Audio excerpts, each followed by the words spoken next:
오늘은 비유 8번째 시간입니다. 자, 마태복음 21장 33절에서부터 41절까지 제가 읽겠습니다.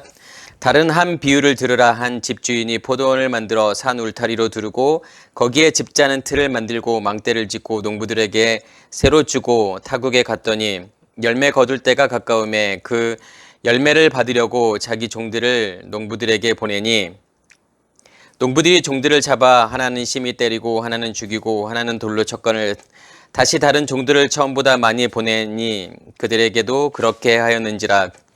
후에 자기 아들을 보내며 이르되 그들이 내 아들은 존대하리라 하였더니 농부들이 그 아들을 보고 서로 말하되 이는 상속자니 자 죽이고 그의 유산을 차지하자 하고 이에 잡아 포도원 밖에 내쫓아 죽였느니라. 그러면 포도원 주인이 올 때 그 농부들을 어떻게 하겠느냐. 그들이 말하되 그 악한 자들을 진멸하고 포도원은 제때에 열매를 바칠 만한 다른 농부들에게 새로 줄지니이다. 아멘. 그러니까 이 비유는 사실은 너무 잘 알고 있는 비유잖아요. 그러면 이 비유에서의 핵심이 뭘까요? 무슨 이야기 하려고 지금 예수님께서 이 비유를 하셨을까요? 자, 여기다 제목을 다르라고 하면 뭐라고 다룰 수 있을까요? 그러면요. 왜냐하면 제목을 붙인다라고 하는 것은 제일 중요한 핵심 단어를 가지고서 핵심 어떠한 메시지를 가지고서 제목을 만드는 거기 때문에 이 비유를 어떠한 비유라고 말할 수 있을까요? 히브리서 10장 9절 한번 같이 먼저 한번 찾아볼게요. 히브리서 10장 9절. 성경을 정말 압축한 표현이 뭐냐면 히브리서 10장 9절에 나와요. 첫째 것을 폐하시면 둘째 것을 세우려 하심이라. 그러니까 지금 히브리서 10장 9절에 보면 첫 번째 것을 폐하시면 두 번째 것을 세우려 하심이라. 이게 왜 성경에서 정말 중요한 포인트냐면 이게 바로 예수 그리스도를 설명하고 있기 때문에 그래요. 2000년 전에 이 땅에 오신 그분, 메시아, 그분을 우린 예수 그리스도라고 이름을 하죠. 부르죠. 그래서 예수라는 것은 이름이죠. 구원자라는 뜻인 거고, 그 다음에 메시아, 마시아흐, 기름 부음 받은 자라는 뜻이잖아요. 그렇죠? 그런데 좀 우리는 뭐냐면 이 예수와 그리스도를 좀 나누어서 생각해 볼 수 있어요. 예수라는 이름이고 그리스도는 직분이라고 생각을 해요. 왜냐하면 기름 부음 받은 자 그러면은 누가 기름 부음을 받죠? 왕이 기름을 받고 그 다음에 제사장과 선지자. 그러니까 그리스도라는 게 마시아흐라는 게 어떤 의미가 있냐면 그렇게 왕이면서 제사장이면서 선지자이면서 이러한 모든 어떠한 직분을 이야기한다라고 생각을 하잖아요. 그런데 예수 그리스도라는 이름 가운데 사실은 모든 게 다 들어져 있어요. 모든 비밀이 다 거기에 들어져 있고 우리의 믿음에 가는 길, 우리의 믿음의 시작과 믿음의 끝이 어떻게 되어야 된다는 것이 예수와 그리스도라는 그 이름 가운데 다 포함되어 있다니까요.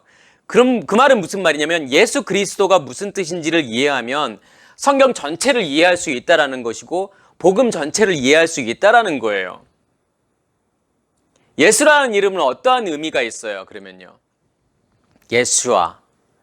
예수아라는 것은 구원이잖아요. 어떻게 구원하는 거예요? 무엇으로 구원하는 거예요?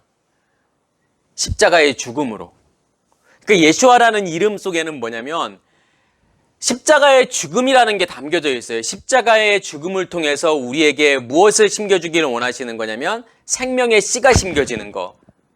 그러니까 그게 구원이라니까요. 잘 생각해 보세요. 우리가 말씀을 듣고서 우리의 의식이 깨어지고 그 말은 무슨 말이냐면 내가 예수와 함께 십자가의 죽음을 죽었다라는 거예요. 그것을 성경은 무엇이라고 하면 세례라고 이야기하고 회개라고 이야기한단 말이에요. 그러면 그걸 통해서 그 생명이 예수 그리스도의 생명이 내 안에서 심겨지는 것. 다시 말해서 예수 그리스도의 생명이 내 안에서 부활하는 거잖아요. 그죠? 그것을 성경은 무엇이라고 하냐면 구원이라고 이야기를 한단 말이에요. 그게 구원의 시작이라니까요. 그게 믿음의 시작이라니까요. 그렇게 예수를 통해서 믿음이 시작이 되고 예수와는 어떻게 돼요? 떠나잖아요. 부활하고 떠나잖아요. 그리고 우리에게 누가 오시는 거예요? 예, 성령이 오시잖아요. 그러니까 성령이 우리 안에 오셨다라고 하는 뜻은 무엇이냐면 내가 이제 그리스도와 연결이 되었다라는 거잖아요. 그리스도와 연결이 되었다라는 것은 뭐냐면 엘로힘 하나님과 내가 연결이 되었다라는 거잖아요. 성령을 통해서. 그러면 성령을 통해서 내가 그리스도와 연결이 되고 하나님과 연결이 되었다라는 것은 뭐냐면, 그러니까 성령이라는 것은 어떤 의미가 있냐면 말씀이란 말이에요. 말씀의 근원을 통해서 나오는 그 말씀이 나를 지배하게 되면, 성경은 그것을 뭐라고 이야기를 하냐면 그리스도가 나의 남편이 되었다. 왜냐하면 그 말씀의 근원은 어디예요? 결국은요, 그리스도가 말씀의 근원이잖아요. 성경은 계속 줄기차게 그 이야기를 하잖아요. 그리스도를 통해서 나오는 그 말씀, 그 말씀이 나를 지배하고 나를 덮어버리게 되면, 그러면 그리스도가 나의 뭐가 되는 거냐면 왕이 되는 거잖아요. 그리스도가 나의 남편이 되는 거고, 그게 구원의 완성이라니까요. 그래서 구원의 시작은 예수로부터, 예슈아로부터 시작해서 마시아흐, 그리스도로 이 구원이 완성이 되는 거예요. 그래서 시작과 끝인 거예요. 예수 그리스도는 믿음의 시작과 믿음의 끝이란 말이에요. 그 의미를 제대로 이해하실 필요가 있다니까요. 그렇지 않으면 계속 혼동스럽잖아요. 그죠? 그 성경을 읽으면서 예수와라는 의미가 어떤 의미가 있는지, 그 다음에 그리스도가 어떤 의미가 있는지. 그래서 예수와는 뭐냐면 하나님이란 말이에요. 어떤 하나님이에요? 육체를 입고 오신, 눈에 보여지는 하나님으로 우리에게 오신 그분. 그게 예수와라니까, 예수라니까요, 그게요. 이게 성경에서의 정말 중요한 포인트예요. 그래서 첫 번째 것을 패하시면 두 번째 것을 세우신다라고 하는 것이 뭐냐면 그게 예수 그리스도를 설명하는 거라니까요. 왜 첫 번째 것을 패하시는 거예요? 첫 번째 것을 패한다라고 하는 것은 뭐냐면 예수 그리스도의 십자가의 죽음이잖아요. 그 첫 번째 것을 패하심으로 뭘 이루시기를 원하시는 거예요? 결국은요, 그렇죠. 그리스도가 나의 왕 되심, 그 천국을 우리 안에서 이루시기를 원하시는 거잖아요. 두 번째 거예요. 그게 두 번째 것을 세우시는 거예요. 그래서 첫 번째 돌파는 깨어지는 거고, 그죠? 두 번째 돌판이 언약궤 안으로 들어가잖아요. 같은 이치라니까요. 성경에서의 정말 중요한 포인트는 뭐냐면 첫 번째 것을 패하시면 두 번째 것을 세우려 하심이라. 다시 말해서 예수의 십자가를 죽음을 통해서 하나님께서 우리 안에 기름 부으시기를 원하시는 거예요. 기름 부으신다라는 것은 뭐냐면 마시아흐잖아요. 그리스도가 나의 머리 되심. 성경은 전부 다 그것만을 설명한단 말이에요. 창세기 1장 1절부터 요한계시록 22장 21절까지의 모든 내용들은 다 그것만 설명해요. 그래서 예수님께서 뭐라고 말해요? 성경은 전부 다 나에 관한 거야. 나를 설명하는 거야. 라고 말씀하시잖아요. 그렇죠? 비유도 마찬가지라니까요. 다 예수 그리스도를 설명하는 거고, 전부 다 첫 번째 것을 패하시면 두 번째 것을 세우려 하심이라. 이것만을 설명하는 거라니까요. 모든 비유가요. 그러면 설명이 전부 다 사실은 끝난 거예요. 이 포인트를 잘 잡으셔야 된다니까요. 예수가 왜 죽었을까요? 우리의 죄 때문에 죄를 위하여 죽으셨다라고 다 알고 있잖아요. 그 의미가 무슨 의미가 있느냐 이거예요. 우리가 율법과 복음을 이야기할 때 율법은 뭐예요 그러면요? 율법이 죄인가요? 율법 그러면 어떤 생각을 하죠? 어떤 형식주의를 생각하잖아요. 외식. 그러니까 뭐 종교 지도자들의 외식. 그것을 우리는 뭐라고 생각하냐면 율법이라고 생각한단 말이에요. 그러니까 사람들은 내가 율법 안에 있다라고 생각을 안 한다니까요. 왜요? 나는 그렇게 바리새인과 서기관들이나 종교 지도자들처럼 그렇게 외식하지 않아. 근데 난 지금 예수를 믿고 있어. 그렇기 때문에 난 율법 가운데 있지 않다라고 생각한단 말이에요.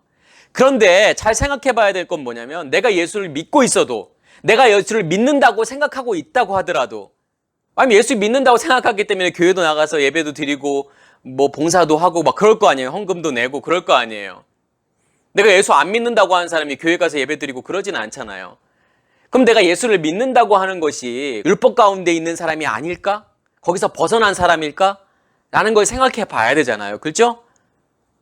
그런데 내가 예수를 여전히 믿고 있다고 하더라도, 내가 열심히 믿고 있다고 하더라도 율법 가운데 있을 수 있다니까요. 그럼 율법이라는 게 뭔데요? 율법이라는 게 뭔데 내가 율법 안에 있을 수 있다라는 걸까요? 그렇죠. 율법은 사실은 좋은 거란 말이에요. 율법은 제가 말씀을 드리잖아요. 율법은 복음이라니까요. 원래는요. 그러니까 하나님 말씀은 복음이에요. 그런데 그 하나님의 말씀을 우리가 껍데기만 믿게 되면, 보여지는 것만 보게 되면 뭐냐면 그것은 율법이 되어버린다니까요. 하나님도 마찬가지예요. 예수님도 마찬가지예요. 그냥 눈에 보여지는 그대로를 내가 믿고 바라보고 소망하게 되면 그것이 뭐냐면 율법이 되어버린단 말이에요. 잘 생각해 보세요. 말씀 가운데에서 우리가 내가 열심히 말씀을 듣고서 말씀을 보고서 그것을 실천하려고 한단 말이에요. 그러니까 내가 율법 가운데 있다라는 증거가 뭔 줄 아세요? 뭘 통해서 알 수 있는 줄 아세요? 내가 지금 말씀을 어떻게 보고 있느냐를 보시면 알아요. 내가 문자 그대로를 보고서 그것을 열심히 실천하려고 노력하고 있다 그러면 나는 어떤 사람일까요? 나는 율법 가운데 있는 사람이라니까요. 제가 말씀을 드렸죠. 계속요. 10계명. 나 살인하지 말라고 하니까 나 누구 안 죽이면 되지. 간음하지 말라고 하니까 육체적인 간음 안 하면 되지. 도둑질하지 말라고 하니까 누구의 물건 훔치지 않으면 되지. 우상 숭배하지 말라고 하니까 나 뭐 세워놓고 뭐 만들어놓고 거기 절하지도 않았어. 내 부모를 잘 섬기려고 노력하고 있어. 잘 공경하는지는 모르겠지만 그래도 열심히 노력은 하고 있어. 안식일을 지키라니까 주일 성수 열심히 하고 있잖아요. 그러면 나는 율법 가운데 있는 사람이 아닌가요? 내 예수 잘 믿고 있고 하나님이 하라는 거 하고 있고 하지 말라는 거 안 하고 있고 그게 율법이라니까요. 그게 율법임을 깨달아야 된다니까요. 사람들의 정말 힘든 부분이 뭐냐면 그게 율법이라는 것을 깨닫지 못하는 거예요. 나는 바리새인과 서기관과 다르다라는 거예요. 그 사람들은 예수를 안 믿었다라는 거예요. 근데 나는 예수를 믿고 있는 거예요, 지금. 나는 복음을 깨달았다라는 거예요. 그게 복음임을 알았다라는 거잖아요. 근데 그렇지 않다니까요. 껍데기는 복음이 아니라니까요. 그 안에 있는 내용물이 복음이라니까요. 내가 그 안에 있는 내용물을 알게 되면 율법은 전부 무엇으로 바뀌게 되냐면 복음으로 바뀌게 돼요. 그런데 내가 복음이라고 알고 있는 것을 껍데기만 내가 믿고 있다 그러면, 그것으로 알고 있다 그러면 그건 전부 다 뭐가 되냐면 율법이 되는 거예요. 잘 한번 보세요. 내가 지금까지 들었던 말씀 아니면 뭐 그런 것들을 잘 생각해 보세요. 뭐에 관해서 이야기를 계속 하고 있죠? 도덕이나 윤리, 그렇죠? 어떻게 살아야 되는지, 삶을 어떻게 살아야 되는지, 어떻게 살아야 깨끗한 삶을 사는 건지 도덕 윤리적인 관점으로 성경을 계속 본다니까요. 그러니까 누구 죽이지 말라고 하니까 살인하지 마야지, 육체적인 간음하지 말아야지, 누구 물건 훔치지 말아야지. 다 그렇게 생각을 하잖아요. 왜 그렇게 생각을 해요? 말씀을 도덕 윤리로 보고 있으니까 그런 생각을 한단 말이에요. 그러한 말씀들은 함무라비 법전에도 있다니까요. 세계 모든 그런 법전에 다 들어가 있는 말이에요. 그러면 그런 말들과 십계명이 같아요? 함무라비 법전과 십계명의 내용들이 같냐고요? 아니잖아요. 왜 아니에요? 함무라비 법전은 뭐냐면 도덕 윤리를 설명하는 거예요. 이렇게 살아야 돼. 이렇게 삶을 사는 것이 좋은 삶이야. 이렇게 살면 안 돼. 이렇게 살면 벌 받을 거야. 그게 함무라비 법전이라니까요. 하나님의 십계명은 뭐예요? 그런 도덕 윤리를 설명하는 내용이 아닌 거예요. 제가 계속 설교를 통해서 말씀을 드렸잖아요. 그건 복음이라니까요. 예수 그리스도를 설명하는 거라니까요. 어떻게 복음이 시작이 되어서 어떻게 그 복음이 완성이 되는지를 설명하는 게 십계명이라니까요. 배웠잖아요. 그죠? 살인의 문제가 뭐고, 간음의 문제가 뭐고, 도둑질의 문제가 뭐고. 왜 살인의 문제가 길가이고, 간음의 문제가 왜 돌밭이고, 가시덤불이 왜 도둑질이고, 이런 것을 계속 말씀을 드리잖아요. 그게 믿음의 길을 설명하는 거라니까요. 그래서 6계명과 10계명의 내용이 1계명과 5계명 내용이 같은 거예요. 같이 설명하는 거예요. 그게요.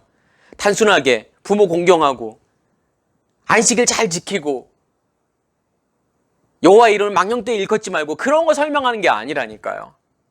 아직도 내가 그러한 관점으로 성경을 보고 있다면 나는 어떤 사람일까요? 복음 안에 있는 사람일까요? 아니죠. 율법 안에 있는 사람이라니까요.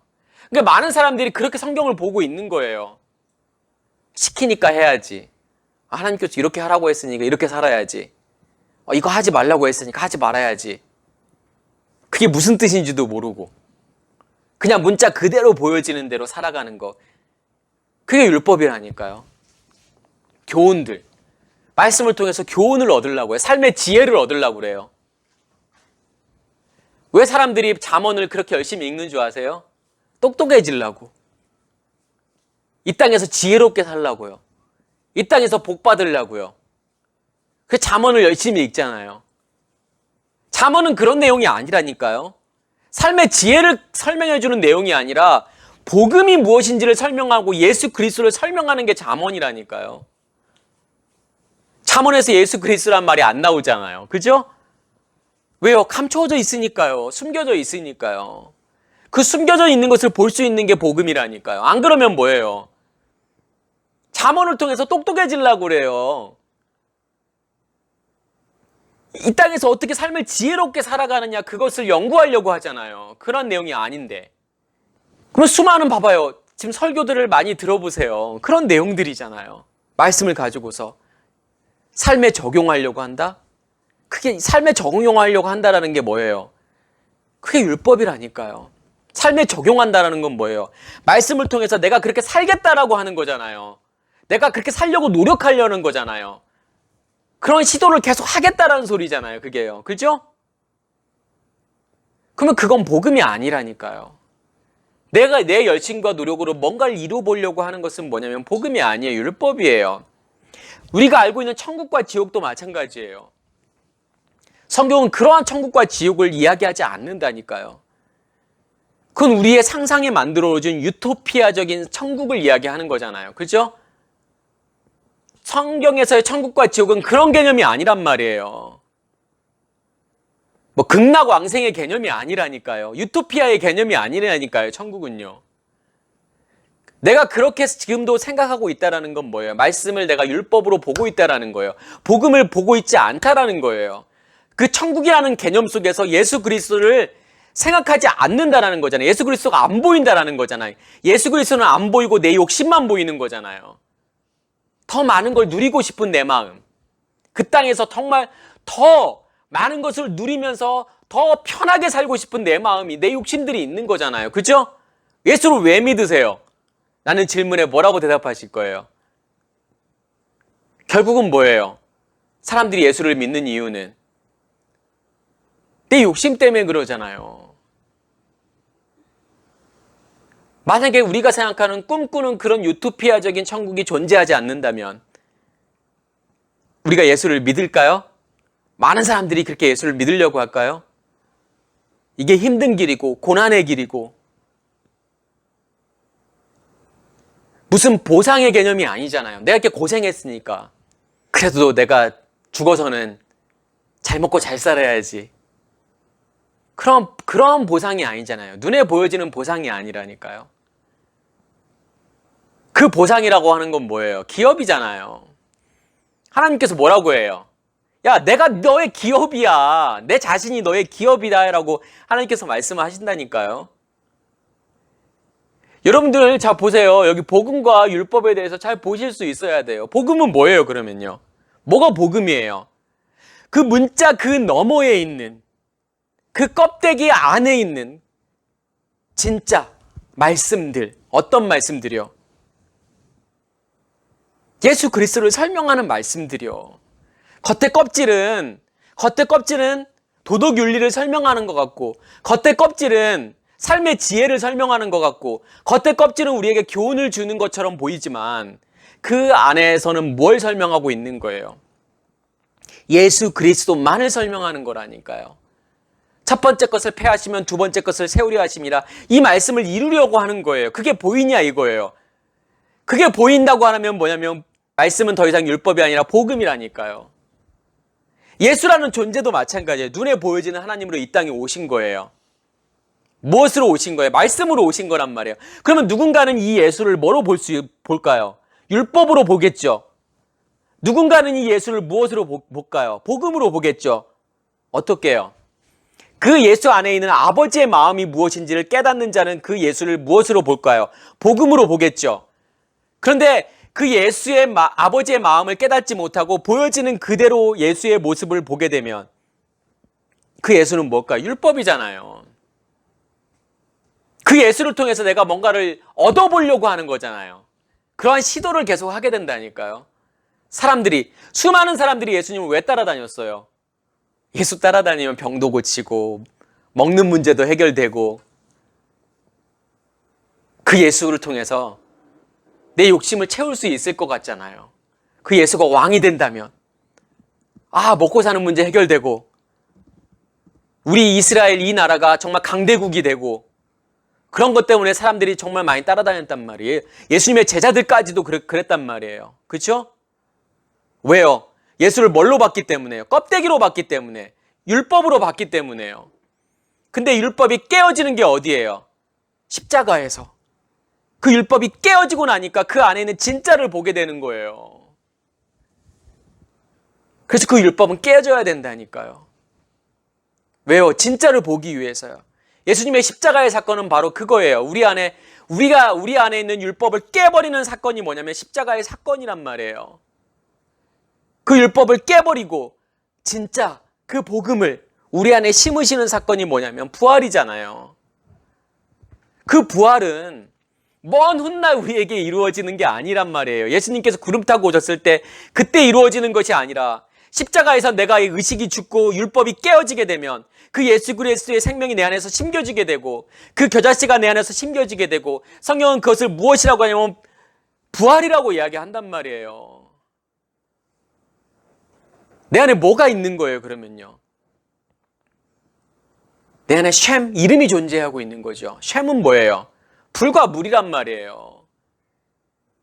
그 불이 내 안에서 타고 있는 거고 하나님의 불이 내 안에 타고 있는 거고 성령의 불이 내 안에서 타고 있는 거고 말씀이 기름 부음으로 계속 공급이 되는 거고 그러면 그걸 통해서 하나님의 나라가 내 안에서 확장되어져 가는 거잖아요. 넓어져 가는 거잖아요. 그게 내 마음에 있는 죄를 다 해결할 거고 내 의식을 변화시키고 내 의식을 바꿔버릴 거 아니에요. 그렇죠? 무엇이요? 그 이름이요. 쉔이요. 그 이름이 나를 그렇게 만들 거라니까요. 진리의 말씀과 그 불이 성령의 불이 나를 그렇게 바꿔버릴 거라는 거예요. 그게 복음이라니까요. 그래서 두 번째 것으로 세우시는 거예요. 첫 번째 것을 패하시고 보여지는 예수를 통해서 우리의 죄를 깨버리시는 거고 우리의 율법을 깨버리시는 거잖아요. 어디 위해서? 십자가 위해서. 그게 회개라니까요. 그게 믿음의 시작이라니까요. 결국은 그걸 통해서 그리스도로 완성이 되는 거예요. 그래서 예수로 시작해서 그리스도로 완성이 되는 거. 이게 복음의 핵심이에요.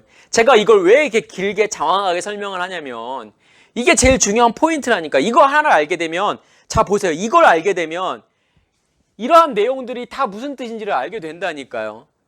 그러면 뭐라고 제목을 붙일 수 있을까요? 오늘 이 말씀을요. 저는 이렇게 붙일 수도 있을 것 같아요. 다른 농부들. 왜 다른 농부들이 제일 핵심일까요? 결국은 누구를 통해서 열매를 받기 때문에 그래요. 이 다른 농부들을 통해서 열매를 받게 될 거라는 거예요, 사실은요. 첫 번째 농부들의 포커스를 맞출 게 아니란 말이에요. 첫 번째 농부들은 절대로 열매를 맺을 수 없다니까요. 열매를 줄 수 없다니까요. 왜 첫 번째 농부들은 주인에게 열매를 줄 수 없을까요? 그 열매는 하나님이 원하시는 열매가 아니니까요. 무슨 열매이기 때문에? 율법의 열매잖아요. 행위의 열매잖아요. 그 열매를 낼 거기 때문에 하나님이 원하시는 열매가 아니단 말이에요. 하나님께서 원하시는 열매를 드릴 수가 없는 거예요. 첫 번째 농부들이란 말이에요. 하나님께서는 누구를 통해서? 그 두 번째 다른 농부들을 통해서 열매를 받기를 원하시는 거예요. 그래서 첫 번째 농부와 두 번째 농부 사이에 뭐가 있는 거예요? 아들의 죽음이 있는 거잖아요. 아들의 죽음은 뭐? 예수의 죽음이잖아요. 눈에 보여지는 예수로는 열매를 맺을 수 없다니까요. 자, 보세요. 예수님이 살아계실 때 복음을 증거하잖아요. 그 복음을 깨달은 사람이 있어요? 있어요? 없단 말이에요. 예수님이 제자들조차도 그게 무슨 뜻인지 이해를 못했다니까요. 예수님이 십자가의 죽음과 부활을 설명하는데 그게 무슨 뜻인지조차도 이해를 못했단 말이에요. 제자들이요. 그 말은 무슨 말이에요? 예수 그리스도를 이해를 못한 거고 복음이 무엇인지를 이해를 못했단 말이에요. 눈에 보여지는 그 예수로는 열매를 맺을 수 없다니까요. 그 농부들이 죽어야 되는 거예요. 누구의 죽음을 통해서? 아들의 죽음을 통해서. 아들이 죽어야 된다니까요. 누구를 이야기하는 거예요? 예수잖아요. 예수의 죽음이잖아요. 아들이 죽지 않으면 안 된다니까요. 아들이 죽었기 때문에 이 첫째 농부들이 뭐예요? 죽게 되잖아요. 그리고 누구를 통해서? 다른 농부들을 통해서 열매를 받기를 원하시는 거예요. 다른 농부들을 왜요? 그게 뭘 이야기하는 건데? 그게 그리스도잖아요. 보여지는 예수로는, 그 보여지는 율법으로는 절대로 열매를 맺을 수 없어요. 행위의 열매를 맺겠지. 하나님께서 원하시는 열매가 아니란 말이에요. 근데 하나님께서 진짜 원하시는 열매는 누구를 통해서? 그리스도를 통해서. 그리스도가 나의 머리 되심을 통해서 그 열매를 맺기를 원하시는 거고 그 열매를 하나님께서는 원하시는 거예요. 그리스도가 주인공일 거고 그렇다면 다른 농부들이 주인공이겠죠. 왜요? 다른 농부들이 어떤 역할을 하니까? 진짜 열매를 맺을 수 있는 역할을 하기 때문에 다른 농부들 비유가 맞겠죠. 그냥 농부들 비유가 아니야. 우리는 뭐라고 생각해요? 이 비유를 들으면서 아니 첫 번째 이 농부들 아니 주인이 다 모든 걸 다 준비해놨어요. 모든 걸요. 울타리도 치고 망대도 세우고 포도 집자는 틀도 만들어 놓고 뭐만 하면 돼요. 열매만 맺으면 된다니까요. 근데 열매를 못 맺는 거예요. 우리는 그 사람들을 욕하잖아요. 아니 다 했는데 뭐가 부족해서 열매를 못 맺는 건데 그냥 열매를 드리면 되는데 그게 우리의 모습이라니까요. 율법 가운데는 우리의 모습임을 보셔야 된다니까 그게요. 절대로 하나님이 원하시는 열매를 맺을 수 없는 내 자신을 보셔야 된다니까요. 그러기 위해서 이 비유를 주시는 거예요. 우리에게요. 근데 누군가는 그게 보이지 않는 거예요. 그러면 이 앞에 내용이 어떤 내용이 나오는데요? 두 아들의 비유가 나오죠? 그 앞에는 어떤 내용이 나와요? 무화과 나무가 마르는 비유가 나오잖아요. 무화과 나무는 절대로 열매를 맺을 수 없는 거예요. 그죠? 무화과 나무가 맺는 열매는 뭐냐면 진짜 열매가 아니에요. 사실은요. 하나님이 원하시는 열매가 아니에요. 왜 그러냐면 하나님이 원하시는 열매는 어떠한 열매를 원하세요? 씨 가진 열매를 원하신단 말이에요. 근데 무화과는 씨 가진 열매가 아니라니까요. 제가 누누이 말씀을 드리지만 씨를 가지려면 수술과 암술이 뭐냐면 수정이 일어나야 돼요. 수정이 일어나서 씨가 만들어져야 돼요. 그렇죠? 씨방이 만들어지고 그 안에 씨가 만들어져야 돼요.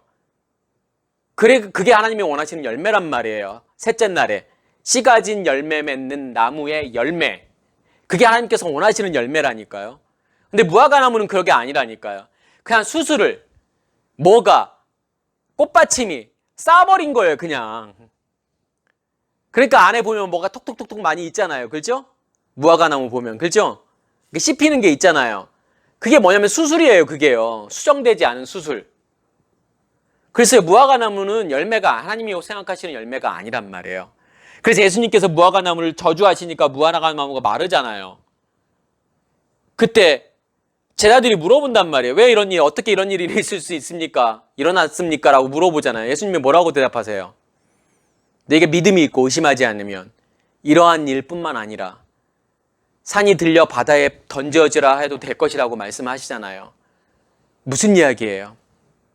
그 믿음은 뭔데요? 우리가 오해하는 거예요. 믿습니다. 나 의심하지 않습니다. 믿습니다. 이렇게 될 줄 믿습니다. 그 하나님 시험하는 거라니까요. 이 앞에 있는 산, 하나님이 이 산을 들어서 서해 바다에 빠지기를 내가 의심 안 하고 믿습니다 하면 막 포크레인 동원해가지고 이게 없어지나요, 이게요? 이 앞에 있는 산이 없어져요? 지금 그런 이야기 아니잖아요. 그런 말씀이 아니라니까요. 옛날에 누구는 그런 걸 간증하시더라고요. 실제로 내가 믿음을 가지고서 그렇게 했더니 서해안 간척 사업한다고 그 산이 다 미뤄져가지고 서해안으로 다 들어갔다고 그거 간증하더라고요. 아니, 그런 일이 일어나면 내 믿음이 자라나요? 믿음은 그런 게 아니라니까요. 믿음은 그렇게 추상적인 게 아니라니까요. 왜요? 믿음은 뭔데요, 그러면? 뭐가 믿음인데요? 예수 그리스도가 믿음이라니까요.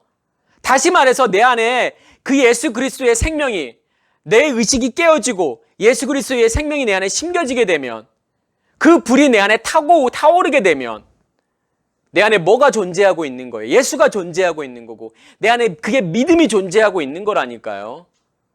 그 믿음이 존재하고 있기 때문에 뭐가 마르는 거예요? 무화과나무가 말라버리는 거잖아요. 무화과나무가 마른다라는 건 뭐예요? 절대로 그 전에 내놓는 열매를 더 이상 내놓지 않는다라는 거잖아요. 그죠? 그러면 어떠한 일, 새로운 열매를 맺을 수 있다라는 거잖아요. 그 전에 열매를 맺던, 율법의 열매를 맺던 그러한 무화과 나무는 이제 말라 죽어버리고 그리스도를 통해서 하나님이 원하시는 열매를 맺는 그 나무로 바뀌어버린 거잖아요. 무엇가 가능하게 만든다는 거. 그 믿음이 내 안에 존재하고 있으면, 그 겨자씨가 내 안에 심겨졌으면 그러한 일들이 일어난다는 거예요. 내 안에서요. 산이 바다에 던져진다는 건 뭐예요? 우리의 의식을 이야기하는 거라니까요. 우리의 의식이 어디에? 우리의 의식이 아랫물에, 바다는 아랫물이란 말이에요. 아랫물 안에 들어가 버리는 거예요. 왜요? 우리의 의식이 바뀌었기 때문에. 옛사람의 의식은 바다에 들어가는 거고 아랫물에 들어가는 거고, 누구의 의식이 나를 지배하고 있기 때문에? 그리스도의 의식이. 왜요? 그 믿음이 내 안에 존재하고 있기 때문에, 그 예수 그리스도의 믿음이 존재하고 있기 때문에 이러한 일들이 일어난다는 거예요. 그 믿음이 존재하고 있기 때문에 무화과 나무가 마르게 되는 거고, 그 믿음이 내 안에 존재하고 있기 때문에 나의 옛사람의 그 산은 바다에 던져지는 거예요. 아랫물에 던져지는 거예요. 깨어졌기 때문에. 그래서 무화과 나무가 마르는 그 말씀, 그 사건이 나오고 그 다음에 두 아들 비우잖아요. 다른 아들을 통해서 아버지의 뜻이 이루어지잖아요. 그렇죠?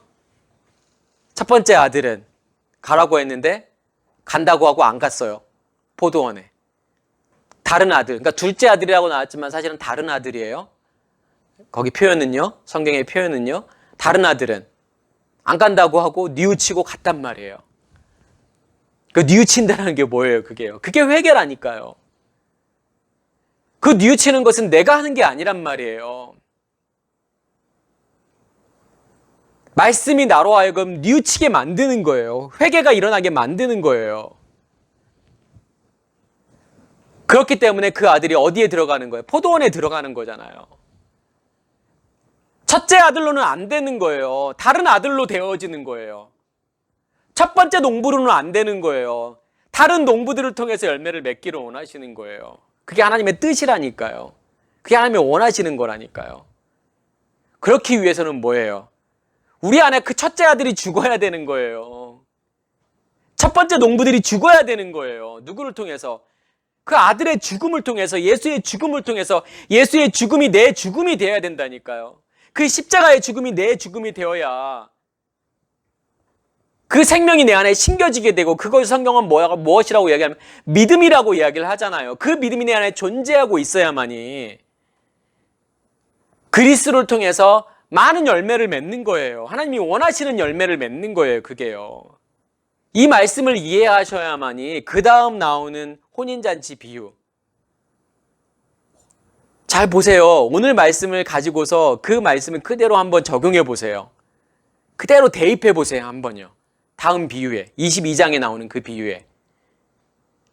그러면 왜 첫 번째 초청받은 사람들은 초청에 임할 수 없고 그 다음에 초청받은 사람들이 혼인잔치에 들어올 수밖에 없는지를 이해가 되잖아요. 그렇죠?